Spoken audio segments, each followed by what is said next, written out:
Hey everybody, this is Anita with The Ripple Effect, and this is day 5 of the Messy Middle. It's also episode 21 of my podcast. And so, what I want to talk about today is how do we get clients and make money now, especially where the economy is going. So, let's kind of take a step back. Right now in the tech space, you see a lot of companies that are laying off like crazy. You see the economy in some segments of the market is really shrinking, where in other segments it's actually growing. It's an interesting just dichotomy that's happening right now.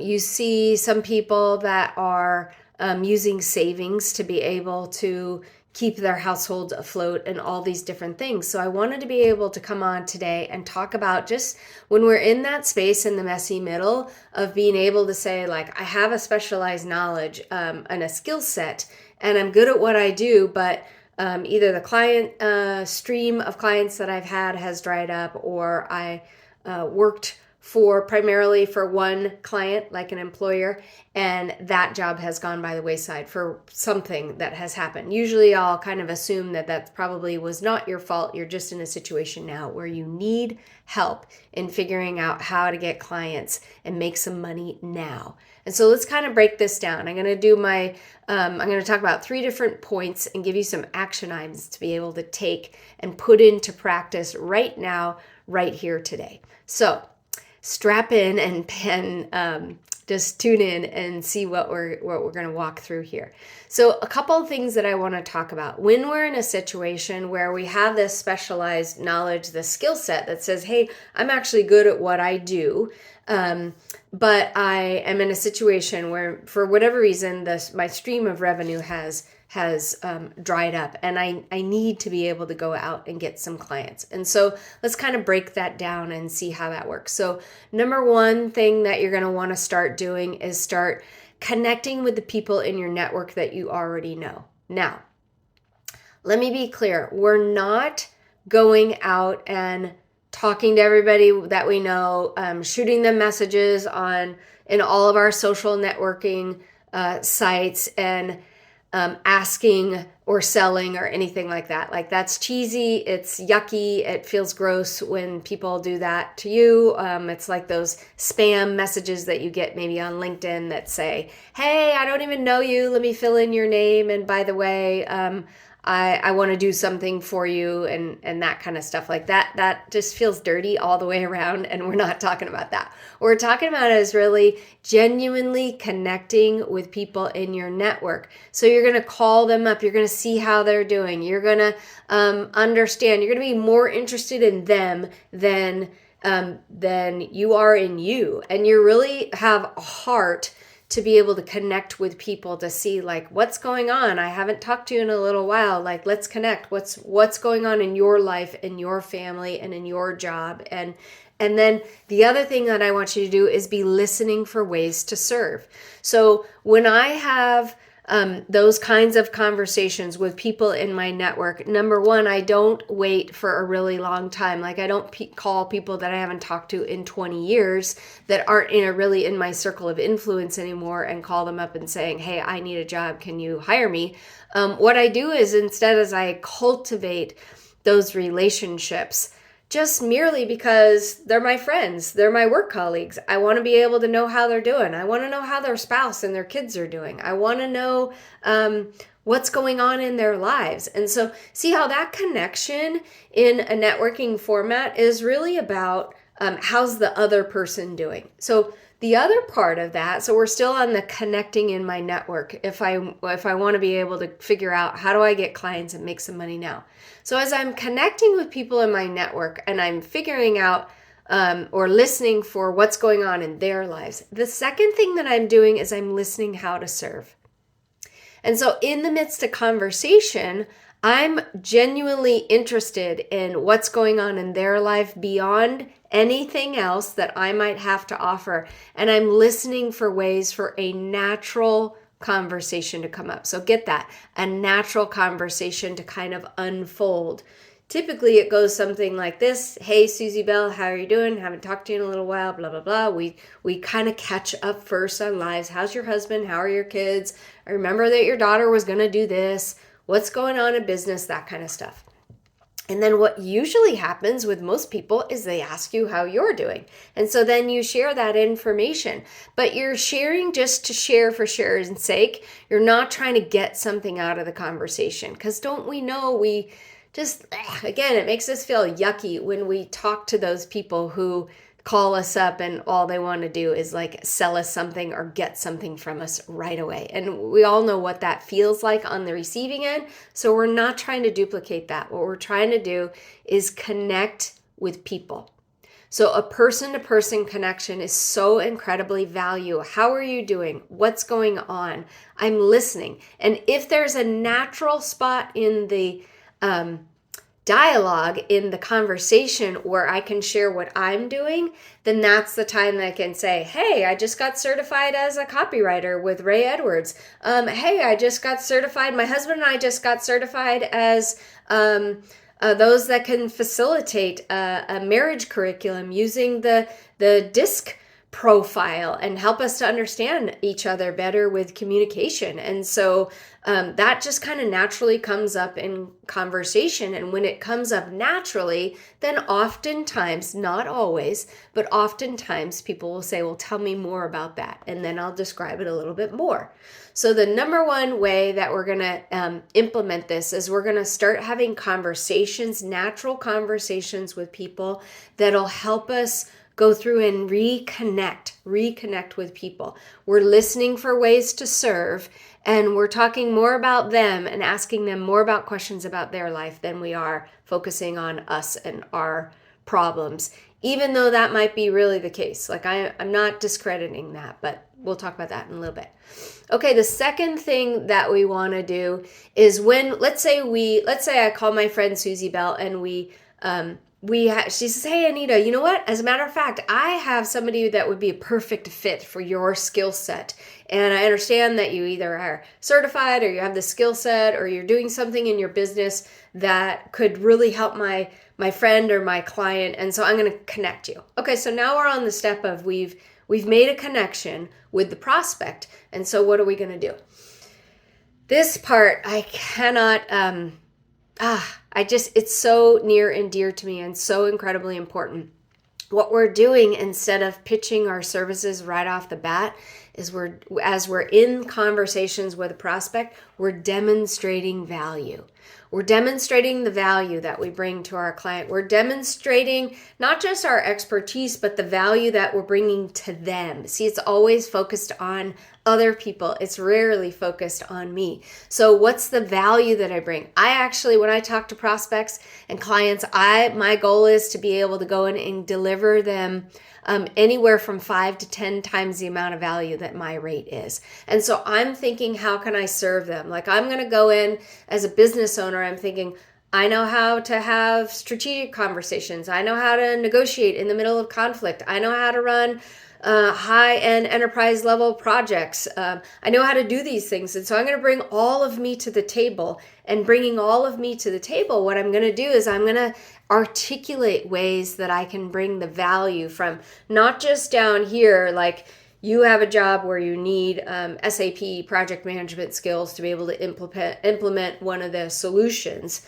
Let's say you're having a hard time, the client's having a hard time communicating with their reseller. That's an area that I have a specialized knowledge in and an area of expertise for me.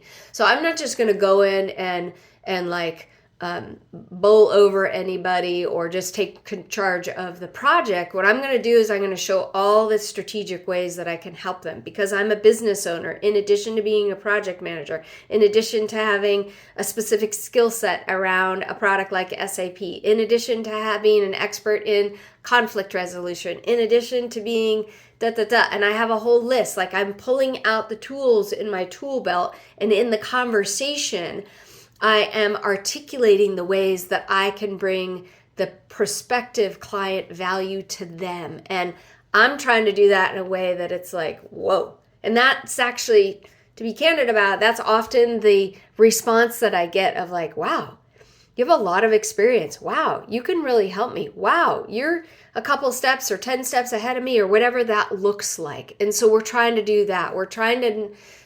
And so let me kind of break that down.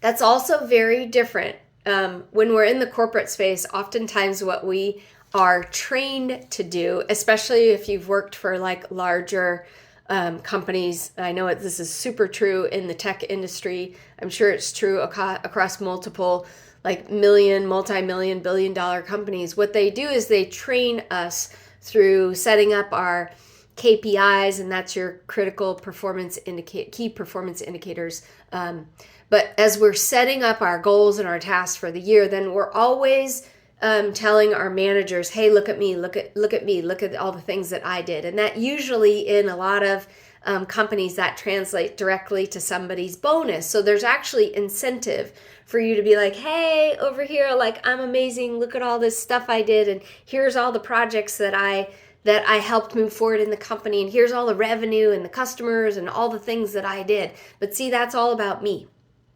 And what I'm doing in that case, and so what I'm doing is I'm actually asking you to invert that. And I'm asking you to, and offering to you that you can still share your skill set. You can still share how you're like a Wonder Woman and a powerhouse, and how you're going to rock their world because your specialized knowledge is so incredible. But you're doing it in a way that brings value to them. You're articulating it in a way that brings value to them as a client. How's it going to affect their bottom line? What's it going to mean for their business processes? What's it going to mean for their revenue? How are they going to be able to decrease in expenses and increase their profit margin? And those kinds of things. Like that's what companies are looking for when they're trying to hire somebody like us that's a consultant that's coming in with that expert knowledge. Okay, so then that, by the way, that's going to help you with your rates and being able to share your rates with confidence, because you know, hey, I can go in and I can 10x what you're charging me and give you 10x worth of the value. And so then I'm super confident in the rate that I bill with my clients, because that's what I'm going to be able to do for them. Okay, there's so much information here. I'm super excited to talk about this topic today. The last thing that I want to talk about is really kind of a mindset and a heart issue all in one. So what I've noticed when I've been in situations where, let's say I had a client stream, and for whatever reason, that part is not as relevant right now. The revenue stream has dried up. Or let's say I worked for, like what's going on in the tech space right now. I worked for a massive tech employer, doing really well, making good money, all these kinds of things. Then the economy goes to crap and I get laid off. So no fault of my own, but now I'm in a situation where I'm using up my personal savings and I'm getting tense every month and the bills are piling up. And so my anxiety level is naturally rising. But here's the trick. When I go and talk to clients and prospective clients and even my friends way back in step 1 and networking, I'm not going to be needy. And so you say, okay, Anita, what does that really mean? So when I'm needy and I am working out of a place of fear, when I am operating out of a place in my heart of anxiety, then I'm going to actually, that anxiety, that fear that I'm feeling inside, whether I'm acknowledging it or not, that's going to translate into a need on the other end. So that's the kind of conversations that kind of go like this. Hey, this is Anita. Susie Bell, like I lost my job and like do you have anything? I will take any job whatsoever right now. Like I'm so desperate. We have all of these bills stacking up in our household. Somebody's sick. Somebody just, got injured. All these things. Like I can't even really describe it, but I need a job. Do you have anything that you can help me with? Okay. That's not what I'm talking about. Like those might be really real things. And I honor that if that's where you're at. And I'm so sorry if that's the case where you're at. But there's a difference between I'm talking to my friend or I'm talking to my prospect and I desperately need to find a solution to be able to pay my bills versus the other thing, the other way to approach it. It's a mindset that says, you know what? Like for me, as a believer, I serve a God that's a God of abundance, and I know that he's always going to take care of me. And no matter what, even though this is hard right now, I trust in the skill set that has been perfected in me. I trust that God's going to take care of me. I trust that we're going to figure this out. I trust that we live in one of the wealthiest countries in the world, and there's always more work to be had for anybody who's willing to look for it. And so as I settle in those things in a position of trust, like this, I know this looks yucky right now here in the natural, but I'm going to put my trust in what God has shown me and for my life. And even though this is just trial that I'm going to walk through, I'm going to have confidence that I'm going to be able to overcome it. I'm going to know that I know that I know that I'm going to figure this out. I'm going to know that no matter what, if I need to work at Starbucks or Costco to be able to figure out the gap, or if I need to wait, whatever that's going to look like, I know that I know that I know that this is going to work out.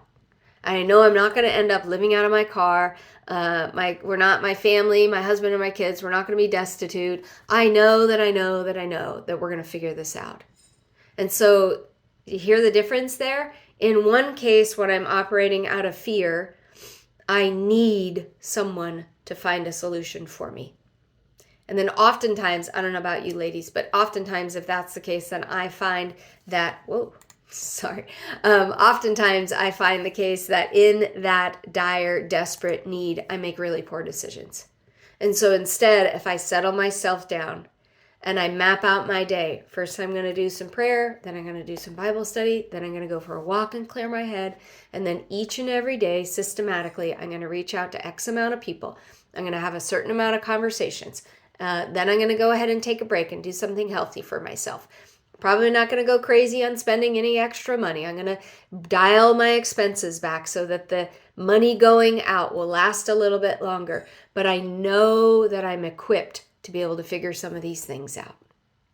And so, for those of you that are in this space where you're figuring out, like, how do I get clients and how do I make money now? Let me recap for you. We talked about 3 different things that you can put into practice now, right now, here, today, in this episode of The Messy Middle. It's so fun to be in this space. I love it.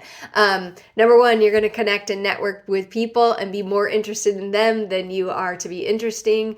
Number 2, you're going to demonstrate value when you talk to your prospects or your prospective opportunities for work. And you're going to try to be able to show a value that's anywhere from like 2x to 5x to 10x of whatever your billable rate is. Number 3, you're going to go into conversations everywhere you go.